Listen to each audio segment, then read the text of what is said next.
Bismillahirrahmanirrahim. Elhamdülillahi Rabbil alemin. Vessalatu vesselamu ala eşrefil murselin. Seyyidina Muhammed ve ala alihi ve ashabihi ecmain. Allah Teala'nın El-Gafur diyen ismi hakkında. Günahlarınız ve hatalıklarınız ruhinizin süzüklükini guvalaştıratamdı. Huzurunuzunu buzuvatamdı. Vicdanınızı azaplavatamdı. Günahlarınız sebeplik ibadetlerinizden, dualarınızdan ve namazınızdan huzur, halavet alalmayatamsız. Siz rastınla üstünüzdeki bu ağır yükten kutuluşunu halamsız. Vicdanınızı rahatlatışını, ruhunuzunu süzük kılışını istemsiz. Ondaqda siz Allah Teala'nın El-Gafur diyen mübarek isminin mənisini düşünüşke, Allah Teala'nın mağfiretine bolgan hacetinizni his kılışqa muhtaç. Ruhinizin günah bilen azaplanışı, cisminizin kesel bilen azaplanışından ağır. Siz günah bilen huzurlangan vaqtınızda ruhiniz bilen vicdanınız azaplangan buludu. Çünkü günahlarınız ruhinizni zindanga o'xshash tar bir joyga mahbus qilib qo'ydi. Siz Allah Teala'nın El-Gafur, El-Gaffar, El-Gafir degan mübarek isimlerinin ma'nilarini bilgan vaqtingizda birdinla kengirchilikka chiqib qolgandek, dardlaringizga tamamen davo topgandek bo'lib qolasiz. El-Gafur günahni yo'g'iguchi va afu qilg'uchi. El-Gaffar günahlarni nihoyatda bak mag'firat qilg'uchi. Gafir günahni kechirguchi deganni bildirdi. Allah Teala hamma günahlarni mag'firat qilg'uchidir. Allah Teala'nın bu mübarek isimlerinin en obrazlı tecellisini Peygamber sallallahu aleyhi ve sellem'nin ve sahabelerinin tercüme hallerini varaqlab görgünümüzde op-uçuq körelemiz. Umar ibn Hattab radıyallahu anhu Müslüman buluştun burun İslam diniga en qattiq ölçmenlik bilen tonulgan şahs idi. O müşriklerden korkup xufiyani iman etken kişilerini qattiq azaplaydı. Hatta özünün bir dedikini iman etkanlığı sebeple şunca qattiq qamçılgan ki urushdan herip kalmagan bolsam seni urushni to'xtatmaydim degan. Müslümanlar onun iman etişinden bütünley ümitsiz idi. Hatta bazılar Umar'ın işiki iman etse etar ama Umar iman etmeydi deyişken idi. Allah Teala Umar ibn Hattab'ın kalbini İslam'a hidayet kılıbıdı. Onun barlık günahları öçürüldü. O özünün adilliği ve hakkanilik bilen Faruk, yani hak bilen nahakni ayrıcı degan katta unvanға sazavar oldu. Halid ibn Velid müşrik qoşunlarının danlıq komandını idi. O Uhud uruşida tağda istihkamda turgan İslam qoşunudan Abdullah ibn Cübeyr qatarlıq sahabelerinin şehit buluşuğa, İslam qoşununun mağlup buluşuğa sebep bolgan. En yaman bolğunu Peygamber sallallahu aleyhi ve sellem'nin mübarek beşinin yaralanışığa, kişilerinin düşüşüge sebep bolgan idi. Halid'nin iman etişi bilen onun barlıq qılmışları ve günahları öçürüldü. O bolsa Allah'ın kılıcı degan kartı unvanға sazavar oldu. Allah Teala tövbe bilen her qanday günahını mağfirat kıldı. Bir adam günahlarga qattiq pushayman qilgan holda Peygamber aleyhisselamның huzuriga kelib, barcha günahlarning hammasini qilgan, günah ishlardan birersini mo tark etmagan bir adam uchun tövbe qilishga fursat bormidi deb so'radi. Peygamber aleyhisselam onundan iman etdingmi deb so'radi. Adam Allah'tan başka hiç qanday ilah yo'qligiga, onun hiçbir şirki yo'qligiga ve senin hak peygamber ekanligingga guvohlik beraman dedi.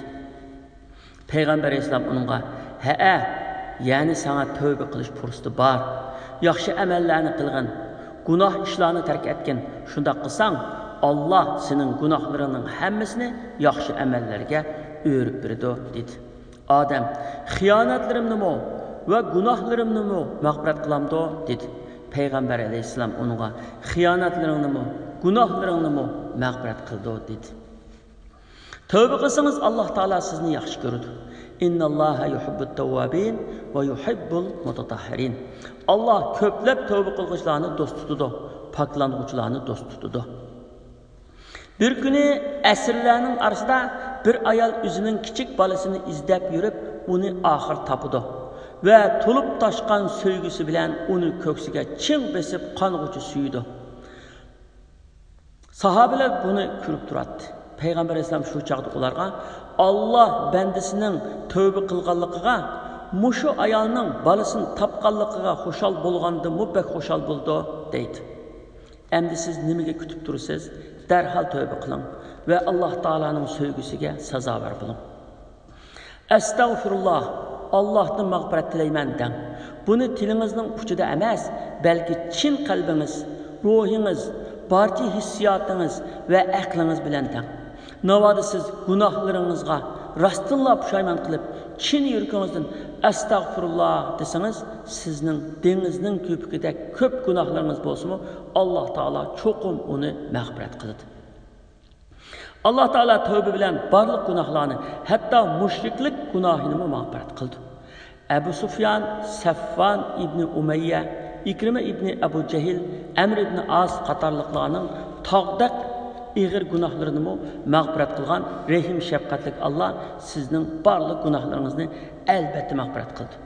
Yukarı kişiler Allah Teala'ga butlarını şirik keltiriş, İslam'a karşı uruş kılış, sahabelerini öldürüş katarlık en ağır ve en çok günahlarını sadır kılgan idi. Ama ulanın iman etişi ve samimi tövbe kılışı bilen ulanın günahları pütüller yuyuldu. Ular bolsa ülgülük sahabelerden bulup kaldı. Allah Teala mağfiret kılışını yaxşı gördü. Allah Teala bendilerinin günahlarını türlük yollar bilen mağfiret kıldı. Tövbe bilen mağfiret kıldı. Bendinin estağfirullahel azimellezî la ilahe illa huvel hayyul kayyum ve etubu ileyh. Üzüdün başka hakiki ilah bolmagan, hemişe tirik turduğan ve hemen idare kılıp turduğan ulu Allah'tan mağfiret dileymen dep samimi tövbe kılışı onun günahlarının mağfiret kılışı için yeterliktir. Allah Teala bazı günahlarını yaxşı emeller sayesinde mağfiret kıldı. İnnel hasenat hüzhübne seyyiat. Şəksiz ki yaxşı işler arqılıb yaman işler yuyuldu. Allah Teala bendinin beşiğil kelgen bala qaza bilenmi onun günahını mağfiret kıldı. Mümin adamның üzüge, perzentlerge, pul meliga kelgen bala qaza onun günahlarının mağfiret kılışıga sebep buldu deydi Peygamber Aleyhisselam. Kecha gündüz en köp tekrarlashga tegishli söz qaysi bilemsiz? Şəksiz ki o astagfirullahdır. Kıyamet günü namı emel defterimizde tövbe istiğfarının köp tepilişi sizni saadet mellerden kılışkı yeterliktir. Çünkü Peygamber İslam namı emelede istiğfar köp tepilgan kişi nemi degen bəxtlik ha degen. Biz istiğfarını günah kılgan vaxtla emas, hemmi vakitte eytimiz. Hatta namazdan kim o astagfirullah deyimiz. Nimi üçün? Çünkü namazın içindeki nuqsallarımızı toluklaş ve namazın içindeki sadır kılgan küçük yetersizliklerimizni üçürüş için astagfirullah deyimiz. Allah Teala'nın mağfiretinden herkes ümitsizlenmem. Her kandak çoğun ve köp günahınız bolsunmu Allah Teala'ya iltica kılıp samimi tövbe kılsınız ve doğru yolga kirsiniz. Allah Teala sizin barlık günahlarınızı elbette mağfiret kıldı. Şu an siz herkes ümitsizlenmem ve tövbe kılışını taşlamam. قل يا عبادي الذين أسرفوا على أنفسهم لا تقنطوا من رحمة الله إن الله يغفر الذنوب جميعا إنه هو الغفور الرحيم. Ey Peygamber, günah kılıverip üzüge uval kılgan bendilerimge etkin ki siler Allah'ın rahmetinden ümitsizlenmenglar. Allah hakikaten tövbe kılgan kişilerin barlık günahlarını mağfiret kıldı. Şüphesiz ki Allah nihayet mağfiret kılıcıdır, nihayet mehribandır. Tövbe istiğfar eytişinin faydaları intayin köp. Tövbe kılgan günahları üçün puşayman kılış ve durustluğa qaytiş deganlikdir. İstiğfar günahları üçün Allah Teala'dan mağfiret dileş deganlikdir. Tövbe istiğfarının birinci faydası, istiğfar eytip turduğan adam dünyada cismani ve manevi cihetlerden herkes azap çekmeydi. Çünkü Allah Teala Kur'an-ı Kerim'de mundaq degan: وَمَا كَانَ اللّٰهُ يُعَذِّبَهُمْ وَاَنْتَ ف۪يهِمْ وَمَا كَانَ اللّٰهُ مُعَذِّبَهُمْ وَهُمْ يَسْتَغْفِرُونَ. Ey Peygamber, sen ulanın arsıda turgan müddet işide Allah ularga azap kılmaydı. Ular istig'for aytib turgan chaqdimi Alloh ularga azob qilmaydi. Demak, istig'for insonni jismoniy, ma'naviy, fikri, ijtimoiy azoblardan, shundaqla barliq azoblardan ozod qiladi. Yer yuzida ikki amallik bo'lib, biri ketib qolgan, yana biri qolgan. Ketib qolgani payg'ambar sallallohu alayhi vasallamning vafot bo'lganligi, qilib qolgani istig'forning to qiyomatgacha davom qilganligi. İkinci faydası istig'for insonga barliq yaxshilik turlarini ochadi. Bu mavzuda Nuh alayhisalomning Istagfiru robbakum innahu kana ghaffara yursilis samaa alaykum midrara ve yumdidukum bi amwalin ve banin ve yec'al lakum cennetin ve yec'al lakum enhara. Rabbinglardan mağfiret tilanglar, çünkü o nihayet mağfiret kılgıcıdır. Şunda qilsanglar, o sizlarga mol yağmur yağdırıp beradi. Sizlarning mol mulkinglarni va o'g'illaringlarni ko'paytib beradi. Sizlarga bog'larni, o'stanglarni ato qildi degan so'zni esgalish yetarlidir. Uchinchi foydasi istig'for musulmon odamga va musulmonlar jamiyatiga kuch-quvvat va qudrat ato qildi. Alloh taolo Hud alayhisalomning qavmiga aytgan so'zini qissa qilib bunday degan: وَيَا قَوْمِ اسْتَغْفِرُوا رَبَّكُمْ ثُمَّ تُوبُوا إِلَيْهِ يُرْسِلِ السَّمَاءَ عَلَيْكُمْ مِدْرَارًا وَيَزِدْكُمْ قُوَّةً إِلَى قُوَّتِكُمْ وَلَا تَتَوَلَّوْا مُجْرِمِينَ. Ey qavmim, Rabbinglardan mag'firat tilanglar, ondan uningga tavba qilinglar. Shunda qilsanglar, o sizlarga ko'p yig'in yog'dirib beradi. Sizlarga texmi kuch-quvvat beradi. Sizlar gunohga patgan holda Allohdan yuz o'rnanglar. Dördüncü faydası, istig'for insonga baxt saodatlik bir hayotni bag'ishlaydi. Alloh taolo yana Hud alayhisalomning so'zini qissa qilib bunday deydi: "Va anastagfiru robbakum thumma tubu ilayhi yumatti'ukum mata'an hasanan ila ajalin musamma." Ya'ni sizlar Rabbinglardan mag'firat talab qilinglar. Ondan uningga tavba qilinglar.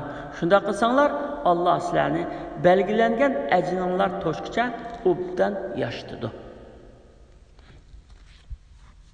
Qadrlik anglag'uvchi qarindoshlarim, yuqorida Alloh taolaning Al-G'afur degan ismining ba'zi tajallisi haqida to'xtaldik. İstig'forni o'zimizga hamroh qilaylik. Alloh taoladan biz bilgan va bilmagan, sodir qilganligimizni his qilgan yoki his qilmagan barliq gunohlarimiz uchun mag'firat tilaylik. Alloh taolo hammamizni gunohlari mag'firat qilingan bandalar qatoridan qilg'ay. Amin. Vassalomu alaykum va rahmatullohi va barakatuh.